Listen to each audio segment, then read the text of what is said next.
రాజులు 2వ గ్రంథము 4వ అధ్యాయము.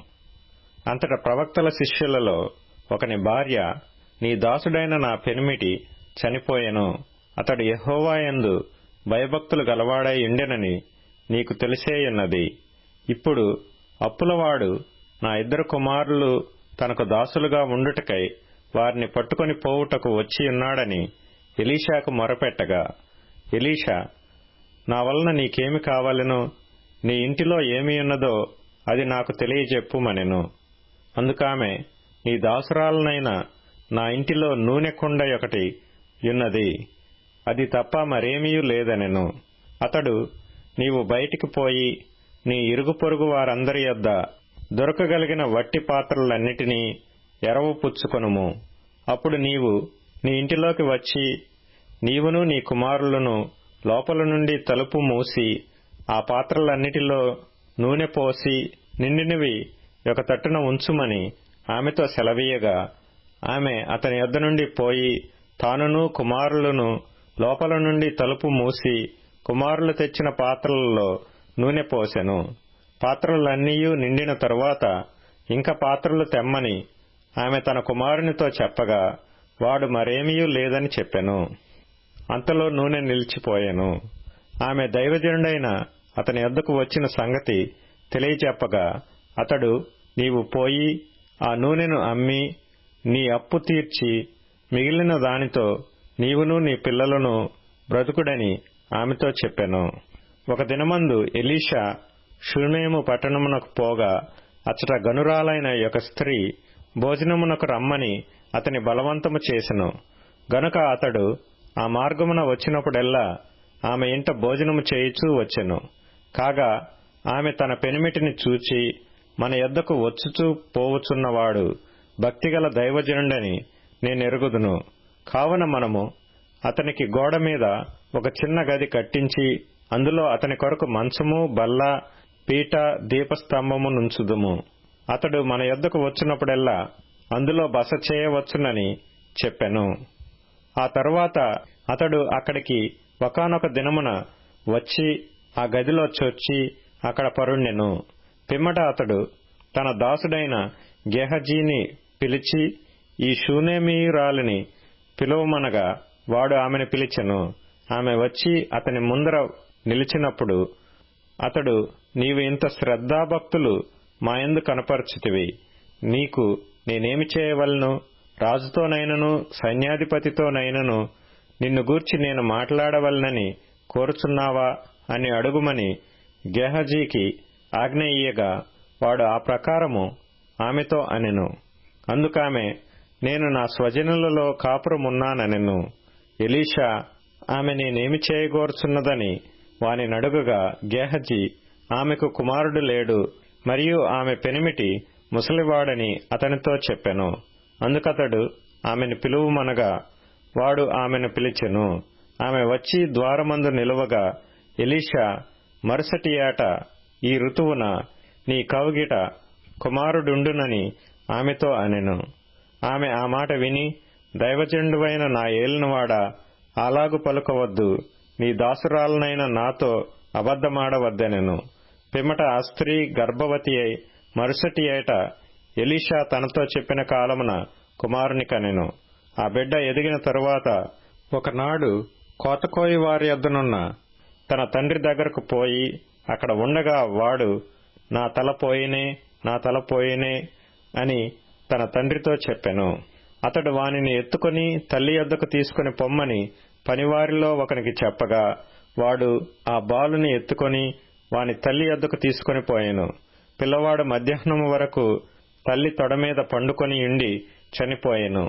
అప్పుడు ఆమె పిల్లవానిని దైవజనుని మంచం మీద పెట్టి తలుపు వేసి బయటకు వచ్చి, ఒక పనివానిని, ఒక గాడిదను నా యొద్దకు పంపుము, నేను దైవజనుని యొద్దకు పోయి వచ్చేదనని తన పెనిమిటితో ఆమె అనగా, అతడు, నేడు అమావాస్య కాదే, విశ్రాంతి దినము కాదే, అతని యొద్దకు ఎందుకు పోవదు అని అడుగగా, ఆమె, నేను పోవుట మంచిదని చెప్పి గాడిదకు గంత కట్టించి తాను ఎక్కి తన పనివానితో, శీఘ్రముగా తోలుము, నేను నీకు సెలవిచ్చితేనే గాని నిమ్మళముగా తోలవద్దనెను. ఆ ప్రకారము ఆమె పోయి కర్మెలు పర్వతమందున్న ఆ దైవజనుని యొద్దకు వచ్చెను. దైవజనుడు దూరము నుండి ఆమెను చూచి, అదిగో ఆ షూనేమీయురాలు, నీవు ఆమెను ఎదుర్కొనుటకై పరుగున పోయి నీవును నీ పెనిమిటియు నీ బిడ్డయు సుఖముగా ఉన్నారా అని అడుగుమని తన పనివాడైన గేహజీతో చెప్పి పంపెను. అందుకామె సుఖముగా ఉన్నామని చెప్పెను. పిమ్మట ఆమె కొండమీదనున్న దైవజనుని యొద్దకు వచ్చి అతని కాళ్లు పట్టుకొనెను. గేహజీ ఆమెను తోలివేయుటకు దగ్గరకు రాగా దైవజనుడు, ఆమె బహు వ్యాకులముగా ఉన్నది, యెహోవా ఆ సంగతి నాకు తెలియజేయక మరుగు చేసెను, ఆమె జోలికి పోవద్దని వానికి ఆజ్ఞ ఇచ్చెను. అప్పుడు ఆమె, కుమారుడు కావాలనని నేను నా ఏలినవాడవైన నిన్ను అడిగితినా?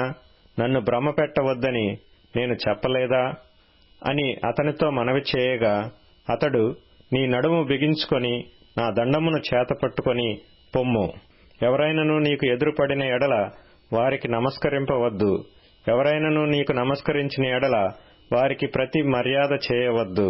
అక్కడికి పోయి నా దండమును ఆ బాలుని ముఖము మీద పెట్టుమని గేహజీకి ఆజ్ఞ ఇచ్చి పంపెను. తల్లి ఆ మాట విని, యెహోవా జీవము తోడు, నీ జీవము తోడు, నేను నిన్ను విడువనని చెప్పగా అతడు లేచి ఆమెతో కూడా పోయెను.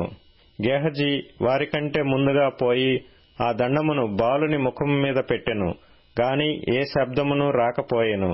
ఏమియూ వినవచ్చినట్టు కనబడలేదు గనుక వాడు ఎలీషాను ఎదుర్కొన వచ్చి బాలుడు మేలుకొనలేదని చెప్పెను.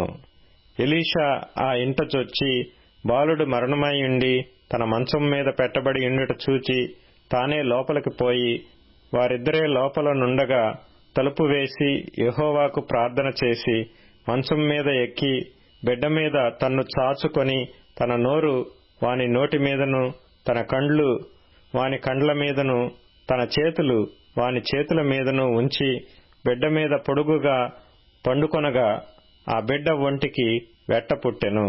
తాను దిగి ఇంటిలో యువతల నుండి యవతలకు ఒకసారి తిరిగి నడిచి మరలా మంచం మీద ఎక్కి వాని మీద పొడుగుగా పండుకొనగా బిడ్డ 7 మార్లు తుమ్మి కండ్లు తెరిచెను.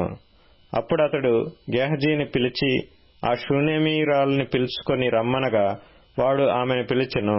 ఆమె అతని యొద్దకు రాగా అతడు, నీ కుమారుని ఎత్తుకొనుమని ఆమెతో చెప్పెను. అంతటా ఆమె లోపలికి వచ్చి అతని కాళ్ల మీద సాష్టాంగపడి లేచి తన కుమారుని ఎత్తుకొని పోయెను. ఎలీషా గిల్గాలునకు తిరిగి రాగా ఆ దేశమందు క్షేమము కలిగి ఉండెను. ప్రవక్తల శిష్యులు అతని సమక్షమునందు కూర్చుండి ఉండగా అతడు తన పనివానిని పిలిచి పెద్ద కుండ పోయి మీద పెట్టి ప్రవక్తల శిష్యులకు కూర వంట చేయుమని సెలవిచ్చెను. అయితే ఒకడు కూరాకులు ఏరుటకు పొలములోనికి పోయి వెర్రి ద్రాక్ష చెట్టును చూచి దాని గుణమెరుగక దాని తీగలు తెంపి ఒడి నిండా కోసికొని వచ్చి వాటిని తరిగి కూరకుండలో వేసెను. తినుటకు వారు వడ్డింపగా ప్రవక్తల శిష్యులు రుచి చూచి, దైవజనుడా, కొండలో విషమున్నదని కేకలు వేసి దానిని తినక మానిరి. అతడు పిండి కొంత తెమ్మనెను. వారు తేగ కొండలో దాని వేసి జనులు భోజనము చేయుటకు వడ్డించుడని చెప్పెను. వడ్డింపగా కొండలో మరి ఏ జబ్బు కనిపించకపోయెను. మరియు ఒకడు బయల్షాలిషా నుండి మొదటి పంట బాపతు యవల పిండితో చేయబడిన 20 రొట్టెలను క్రొత్త గోధుమ వెన్నలను కొన్ని పండ్లను తీసుకుని వచ్చి దైవజనుడైన అతనికి కానుకగా ఇయ్యగా అతడు జనులు భోజనము చేయుటకు దాని వడ్డించుమనెను. అయితే అతని పనివాడు 100 మందికి వడ్డించుటకు ఇవి ఎంతవని చెప్పగా అతడు వారు తినగా మిగులునని యెహోవా సెలవిచ్చి ఉన్నాడు గనుక జనులు భోజనము చేయునట్లు వడ్డించుమని మరలా ఆజ్ఞ ఇచ్చెను. పనివాడు వారికి వడ్డింపగా యెహోవా సెలవిచ్చినట్లు అది వారు తినిన తరువాత మిగిలిపోయెను.